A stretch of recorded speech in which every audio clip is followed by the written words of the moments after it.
Welcome to Travel, Pray, Slay, a podcast for professional women who travel, love God, and are ready to level up their life. On the podcast, we discuss all things travel, faith, career, love, and lifestyle, all focused on helping you take the next steps you need to bring your visions into reality and live the extraordinary life God created for you to live.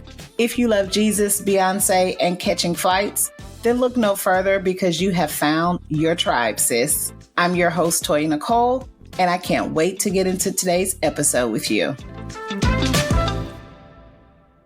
Hey, y'all. I am back with more episodes of the Travel, Pray, Slay podcast. So I took a bit of a break for the last 6 weeks. So I went to Jamaica, which was so beautiful. And I'm going to have a podcast coming soon with more details about that.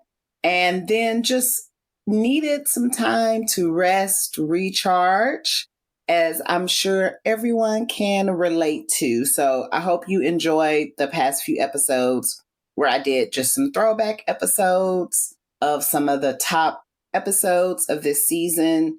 So I'm sure that kept you all busy catching up on all of those episodes. But now I am back and I'm excited for some more episodes coming your way and as well as some guest interviews to come your way. So today I want to talk about solo travel. So this has actually been requested by a couple of people. And so I wanted to do this episode for everyone that has had reservations about solo travel or thinking about solo travel, or maybe you just got back from a solo travel trip and you're like, I did this all wrong. But solo travel is a hot topic because, as we know, not everyone is going to be down for the trip and the budget that you may have. And sometimes you also just need some time alone, right? So as someone who has solo traveled a few times before, on this podcast, I'm going to give you some tips on why you should do it and how to make the most of it. But first off, I have to share that my mother was my travel role model. My mother left this earth way too soon at 59 years old, and I lost her when I was only 20 years old and a junior in college. But the travel lessons that she taught me have continued to make a huge impact on my life. So she is the reason. And I always say it's ingrained in my DNA because of my mother. I mean, this woman traveled across the world with ease. She had gone to France on European vacations, in Germany as well, Guadalajara, Mexico, which is a town you don't hear much about, as well as the other resort towns. She went on cruises. One of her favorite places to go to was Vegas.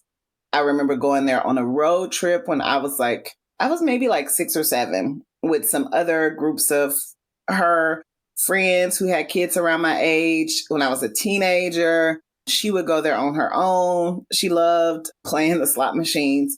So that was one of her places. And so, like I said, sometimes I was in tow. And if you don't know, like a little bit of my family story, I am the youngest of my mother's kids. She had 4 of us all together.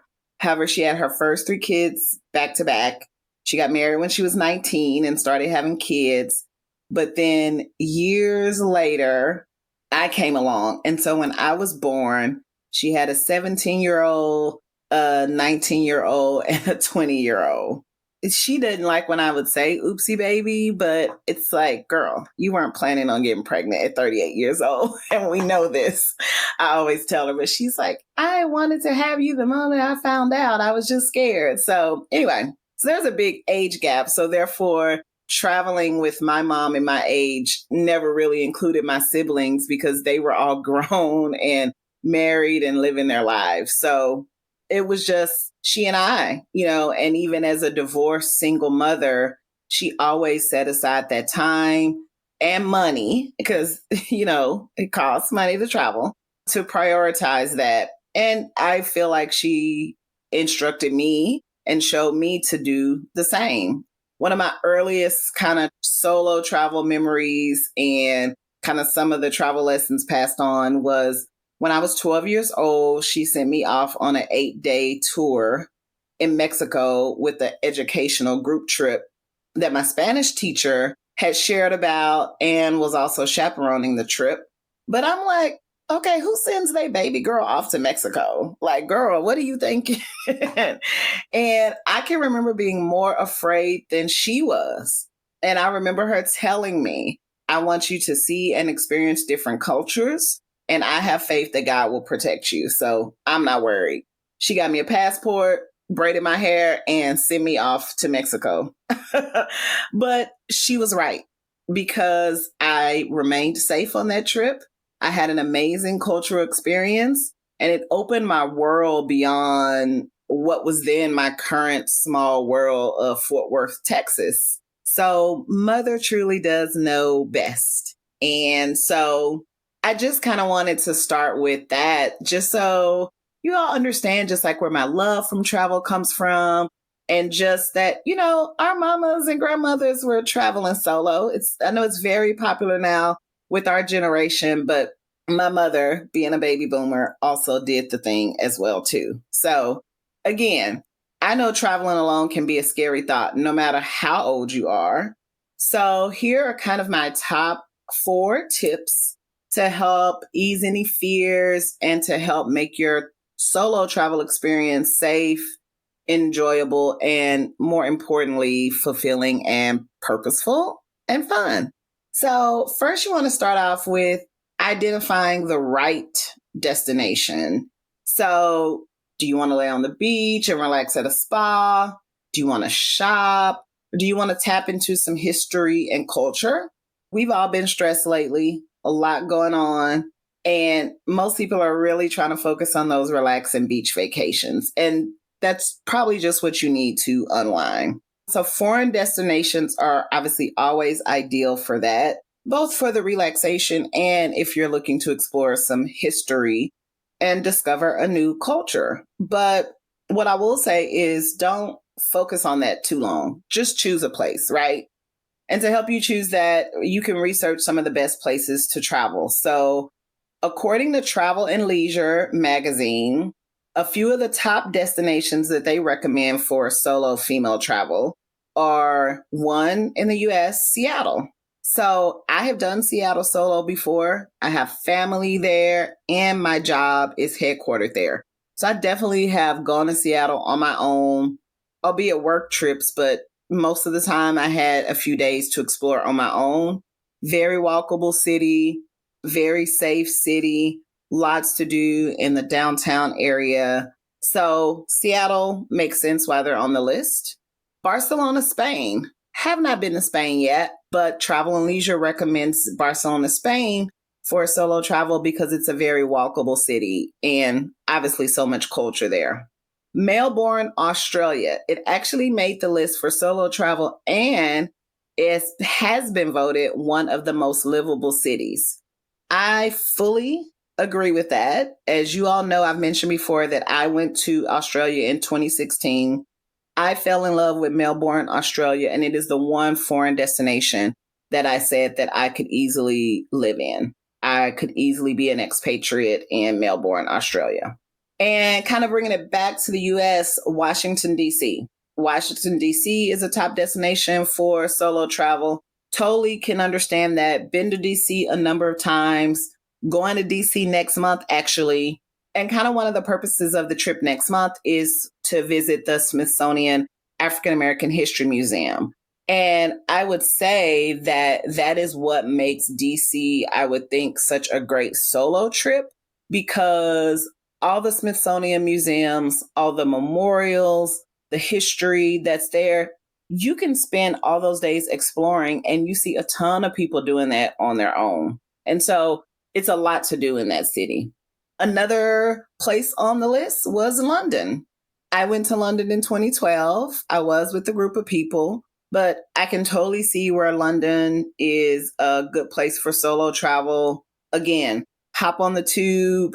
Any place with a great public transportation system is always going to be good for you. Tours, lots of culture and history to take in. So I am going to put a link to this article in the show notes because there are actually about 15 destinations that they listed. Those were just the ones that spoke to me and ones that I had traveled to before, which I think would be great destinations. So I took a trip earlier this year to Cabo San Lucas, and it was a solo trip. And I've been to Cabo multiple times, so I felt totally comfortable going there solo.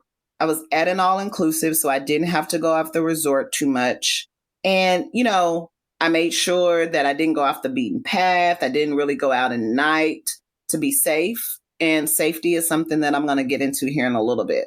So I would say that it's also okay to revisit a destination that you've been to before, that you're already familiar with, to help ease any fears. Again, I've been to Cabo like 5 times with other folks.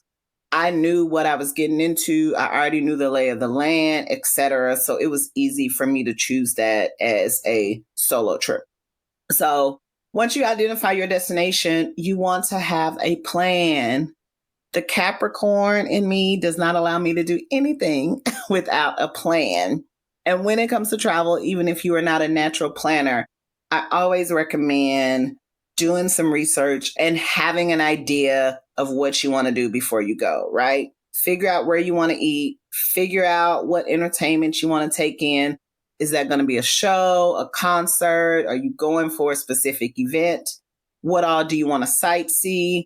Knowing before you go is key on a solo trip. I think just because you don't want to overwhelm yourself, and having a plan is just really going to be helpful. Make all the reservations for excursions, etc. in advance. Also, be able to work in some do nothing and chill days for the trip too. Again, you're there by yourself. And the best thing about traveling solo is that you are not on anyone else's timetable but your own. You get to do you, boo. Okay? So I love to get massages. I love to just have days where I'm just like reading and chilling on the beach. I love people. I'm an extrovert. I love connecting with people. I love being around my loved ones, but I also enjoy my me time. And so kind of plan that out. Plan out a massage. Look into maybe kind of some of the best trails that you can go on a walk on, the best beaches, etc., so that you can maximize your solo time. Okay, y'all, I'm just interrupting this episode briefly to remind you about the Travel, Pray, Slay merch. Did you know we had an online shop? Well, if you want to make a statement and slay, then you have to head over to travelprayslay.com/shop and check out all our merchandise. We've got hoodies, t-shirts, mugs, accessory bags, and luggage tags, which are my favorite. We've got everything in the online shop you need for your next trip. And whether that's a trip to Paris or just your daily trip to Target, you still want to make sure that you slay, sis. So head over to travelprayslay.com/shop and pick up some merch today. Also, while you're there enjoying your solo time, it's okay to be friendly. Even though you're on this trip by yourself, making connections while you're there can make a trip all the more interesting. And so I would say don't be afraid to casually chat with people, smile at other tourists that you meet. You never know where that may lead to, right? So she's a event planner. So I wouldn't say she's an influencer. Her job is event planning. Her Instagram handle is at Carlene Roy, Carlene with a K. So she did a sabbatical in Santa Fe, New Mexico, a place that's definitely on my list. And, she had been sharing all these photos and how she went there by herself, booked an Airbnb. And literally, she was talking about her photos, was literally like her with her tripod setting it up. But she ended up making friends with some ladies while she was there. And they ended up tagging along with her. And then they were the ones taking pictures, and they opened her up to other things in the area. Like, I think she even ended up extending her stay longer. One of the women owned an Airbnb and she switched to staying at her place. You just never know who you will meet and how that will enrich your travel experience. So I would say be open and be friendly. Now be safe, but be friendly, because somebody may be traveling solo as well. And it's like, hey, did you want to go check this out together? You can have a buddy if you want to. And then you just never know who you may meet and where that connection may lead. Cool.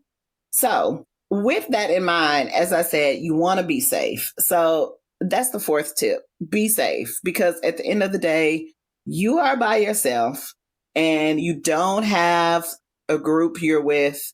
And so no one is really keeping up with you. You are responsible for yourself. So with that in mind, it is so important that when you're picking these destinations, that you make sure it's safe and really recommend it for tourist travel. And you want to take all the precautions necessary to keep yourself safe. So a few of my little hacks when it comes to being safe while I travel. When you check in at the hotel, ask for 2 keys and just tell them somebody will be joining you later. Now, usually with the resort, they're going to know who's traveling beforehand or whatever. But generally, when you are traveling local in the US and just you book whatever at the Hyatt Regency, they don't ask for all those details. And I'm like, you can't even trust the staff at some of these places, right? So I have definitely, I did this more when I was on work business trips traveling around the US. Oh, someone's joining me later, especially if I got a vibe that somebody was too flirty or just whatever. You just never know. And so play like you're there with somebody, play like somebody is coming later. For all they know, it's none of their business. You just don't want to make yourself a target, if that makes sense. Always have a way of communicating. Keep your phone charged when you are out and about. Have a portable charger. I have one. I have to do better at remembering that I have it, but I do have a Mophie portable charger, which is great for when you're out. You can just plug it up without needing a wall outlet to keep your battery alive. If you are international, I think it's important to still have access to your phone. So whether that means getting an international SIM card once you get there with so many minutes, or if you have a phone that allows you to roam and talk and text while you are traveling in a different country. I have Verizon and they have Travel Pass. So if you're in like Mexico or Canada, it's like $5 a day. You can talk, text, do everything like you're right in the US. When I went to Jamaica, it was $10 a day. So it was worth it because you still have the ability to reach somebody if you're out and you need them. I also would say if you are traveling internationally, it's very important to download apps like WhatsApp, because even if you do have, the travel pass and you can talk and text, you won't really be able to get in touch with the people local there. So for instance, when I was in Jamaica, we had a personal concierge. So, this was the person who she's like, anything you need, restaurants booked, taxis, blah, blah, blah. I'm your person. Well, I asked her okay, let me add you on WhatsApp. Because if something came up, I wanted to be able to communicate with them. And you can't text a foreign number, but you can communicate through WhatsApp. So WhatsApp is a great app to use. I literally download it for those trips and then delete it once I'm back home because I can't have too many of those Facebook apps on my phone. People that know me already know that. So have WhatsApp. Make sure you have, talk and text or get a SIM card so that you can communicate. As it relates to safety, don't be out late at night. Like I don't even try to do that by myself here in the US, to be honest. Like there are times where I'm caught out late night, but you just really got to be safe, especially in a place that is not your home. And so if you do end up wanting to go somewhere for dinner, or if there is an event or concert and it's going to be dark, try to arrange a cab beforehand. When I went to Cabo a couple years ago, now this was a girls' trip, but we had like a private car. And what I loved about it is that you pay to have them for so many hours and they stayed where you were. And so he took us to San Jose Cabo, like the old town, and we did some shopping. And then we went to Flora Farms, easily one of my favorite places in Cabo. If you have a trip planned, look up Flora Farms. And we were going to be there at night. But what I loved was that he didn't leave. So he basically hung out in his car. And so, yes, although it was nighttime, we knew that he was going to be there. Same thing for Jamaica. We arranged a taxi. And when we went to Rick's Cafe in the grill, same thing. It was going to be dark, but he was like, I'm not going anywhere. I'll be right here. So I knew I had a ride versus depending on Uber. And that's what I would say. Do not heavily rely on Uber in foreign countries. I would highly recommend, again, using taxi services, particularly ones that partner with your hotel. So if anything happens, you can always communicate issues back to them. So speaking of that, I want to tell a funny story. It's funny, but then it's also scary. And this is what I'm talking about, where safety comes in. So like I said, when we were in the grill, we had a taxi. He took us to the duty free, some other things like that. And then he took us to Rick's Cafe. It was nighttime when we got out. Well, he ran out of gas. So we are not back at the hotel yet. It's dark. And as safe as we felt, knowing that we had booked him through our concierge and everything, it was scary, right? We didn't know what was going to happen. And then he started talking about, well, I can call my homeboy who also drives and maybe he can come get us. And it was a story about his gas gauge not working. I just had like a moment, right? I watched way too much 48 Hours and 2020. And I'm like, okay, here it comes. We're about to be taken. And going back to the comment that I made earlier about WhatsApp, I messaged our concierge and my friend was like, you need to contact Shanika.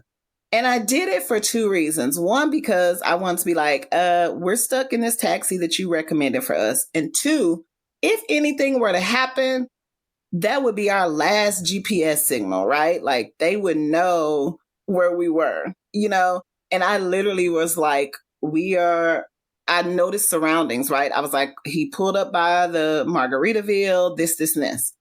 So of course she was concerned about us because again, she knows that it is not a good look for the hotel. And when it comes to rebooking and reviews and stuff like that, she called me. Again, I have the travel pass, I had WhatsApp, and she was like, put him on the phone.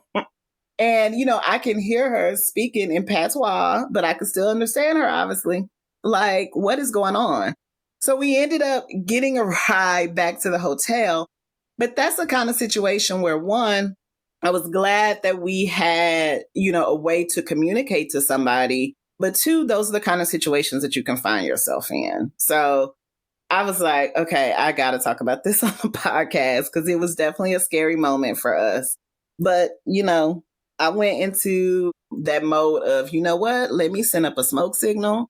Let me look at what my surroundings are. If anything happens, they know that LaToya sent out a message and they were here. So they at least know where to come find us and track us down. So again, those are my travel tips for you all. Solo travel can be very rewarding. You can have a lot of fun. I definitely think it's something that everybody should try to do once. Because again, not everybody is going to go when you want, where you want, and how you want. So hope you enjoyed this podcast. I want to hear from you on Instagram at Travel, Pray, and Slay. And let me know, what were some of your favorite solo trips and where do you plan to go on your next solo trip? Okay, bye.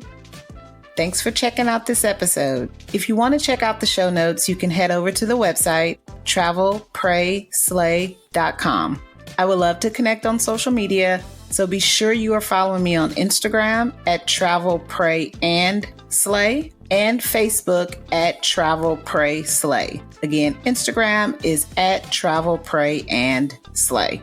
And if you love this episode, be sure to subscribe to the podcast on Apple, Spotify, or your favorite podcast player. And be sure to leave a review.